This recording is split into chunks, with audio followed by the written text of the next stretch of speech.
அழைக்கப்படுறாங்க. வணக்கம் அன்பர்களே, இன்னைக்கு 12 ஆழ்வார்களின் பெயர்களை நாம தெரிஞ்சுக்கலாம். ஆழ்வார்கள் யார்? இப்போ சைவ சமய தொண்டர்கள், அதாவது சிவனோட அடியார்கள் நாயன்மார்கள் என்று அழைக்கப்படுறாங்க. அதை போல திருமாலின் அடியார்கள் ஆழ்வார்கள் என்று அழைக்கப்படுறாங்க. இப்போ ஆழ்வார்கள் அப்படின்னா உலக இன்பங்கள்ல எதுலையுமே ஈடுபாடு இல்லாமல் எப்போவுமே எந்நேரமும் திருமால் பற்றிய சிந்தனையிலே ஆழ்ந்து கிடப்போர் என்பதனால்தான் அவர்களுக்கு ஆழ்வார் என்ற திருப்பெயர் உண்டாச்சு. இவ்வாழ்வார்கள் தங்களுடைய பாசுரங்களால திருமாலோட பெருமையும் தமிழின் சிறப்பையும் உலகுக்கே எடுத்து காட்டியவர்கள். ஆழ்வார்கள் மொத்தம் 12 பேர்.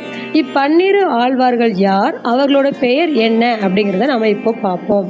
பொய்கை ஆழ்வார், பூதத்தாழ்வார், பேய் ஆழ்வார், திருமலிசை ஆழ்வார், நம்மாழ்வார், மதுரகவி ஆழ்வார், குலசேகர ஆழ்வார், பெரியாழ்வார்,